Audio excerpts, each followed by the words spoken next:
Soal itu dibuat dari jawaban, betul atau salah? Jadi tahu jawabannya dulu baru buat soal, benar nggak? Atau buat soal baru cari jawaban? Kalau pencari ilmu sejati dapat soal dia cari jawaban, betul? Tapi kalau untuk ngasih ujian itu jawabannya udah tahu baru buat soal, benar seperti itu? Oke. Allah Subhanahu wa taala Maha tahu. Allah Maha tahu. Makanya sebelum Allah memberikan soal kepada saya, memberikan soal kepada Anda, memberikan soal kepada kita, memberikan ujian kepada manusia, Allah sudah kasih tahu manusia jawabannya dulu. Allahumma sholli wa sallim ala sayyidina Muhammad. Tuhannya Nabi Muhammad SAW ini luar biasa, subhanallah, Allahu Akbar. Ya Arhamar Rahimin, Maha Pengasih, Maha Penyayang. Sebelum ngasih ujian, Allah udah ngasih jawabannya dulu. Solusinya dikasih dulu, baru dikasih ujian. Berarti enak atau enggak enak ini? Jadi enggak disembunyikan itu solusi. Solusinya dikasih, nih solusi, nih ujian. Ini solusi, ini masalah. Saya mau nanya, kalau Allah seperti itu berarti Allah baik atau maha baik? Sayang atau maha sayang? Pertanyaan saya. Nah kalau ada orang udah dikasih tahu ini loh jawabannya, ini loh masalahmu, ini loh jawabannya. Dia nggak mau lihat jawabannya, yang dilihat masalahnya terus. Ini orang kira-kira waras atau sakit jiwa? Yang ngasih Allah loh, yang ngasih bukan Pak Novel, bukan. Yang ngasih Allah Ta'ala, ini masalahmu, ini jawaban untuk masalahmu. Ini masalahmu, ini solusi untuk masalahmu. Bahkan Allah kasih jawaban dan solusi yang jumlahnya sangat banyak. Ini masalah, ini solusi. Nah jawaban yang diberikan Allah apa? Cek Al-Quran, cek hadits Nabi Muhammad SAW, cek ilmunya para ulama. Contoh yang global. Kalau pengen masalah itu selesai dan kamu nggak usah menyelesaikan, kok iso ya? Masalah selesai tanpa kamu selesaikan, bisa enggak? Memang kamu nggak bisa nyelesain. Siapa yang bisa nyelesain masalah? Yang bisa hanya Allah Subhanahu wa Ta'ala. Secara global Allah sudah menyampaikan wa may yattaqillaha yaj'al lahu makhrajan wa yarzuqhu min haitsu la yahtasib. Barang siapa melaksanakan perintah Allah dan menjauhi larangan Allah, itu artinya takwa. Salat dikerjakan, puasa Ramadan dikerjakan, ya. Wajib haji dikerjakan, wajib zakat ditunaikan, ya. Larangan Allah, zina ditinggalkan, khamr ditinggalkan. Ya, semua yang haram ditinggalkan, hijab dipakai.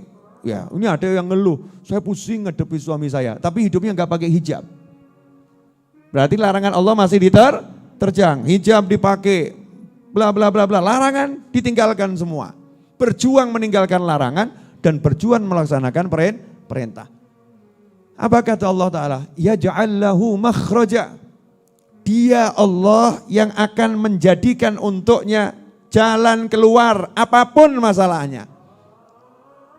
Nah, kalau udah yang bilang Allah yang menjadikan untuknya jalan keluar, kira-kira bisa nggak jalannya ditutup? Nggak bisa.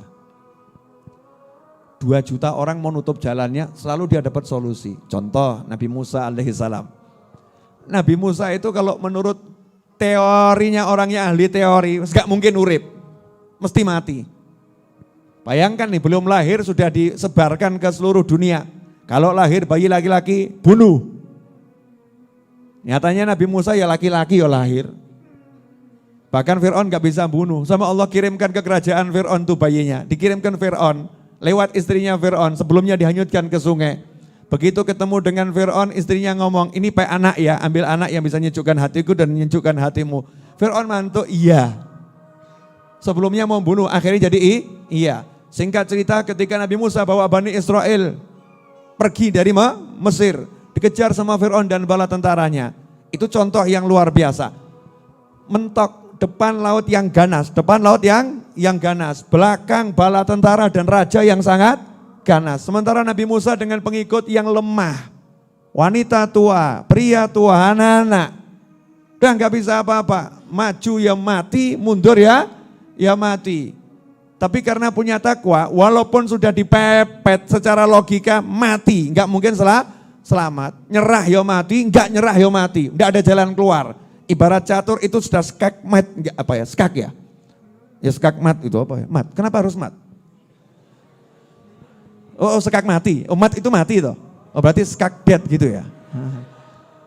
Aku gak mudeng kok. Ono skak mat itu dari mana asalnya? Skak mat gitu kan ya. Udah skak gak bisa obah gitu kan ya. Rajanya gak bisa lolos. Mati itu rajanya. Dilihat secara ilmu catur mati. Ilmu politik mati. Ilmu pertempuran mati. Ilmu kekuatan mati. Gak mungkin bisa lolos. Tapi manusia lupa.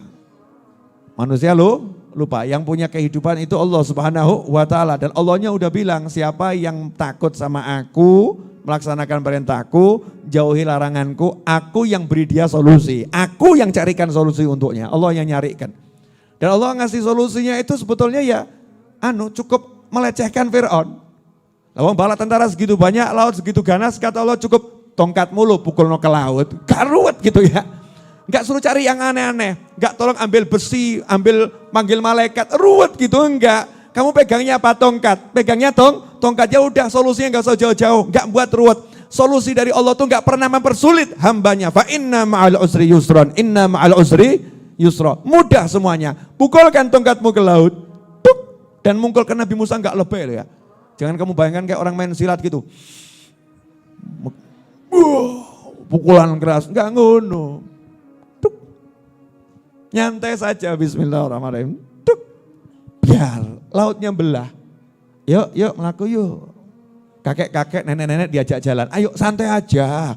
Enggak usah tergesa-gesa. Fir'aun ngejar. Iya, Fir'aun ngejar. Allah bilang sama kudanya, ayo bedal. Berontak, ayo kuda berontak. Jangan mau diajak maju. Kudanya ngerem semua.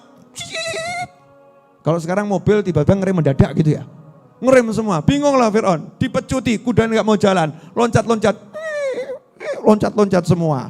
Wah Nabi Musa nyantai aja, jalannya pelan-pelan, sampai di ujung remnya dibuat blong sama Allah.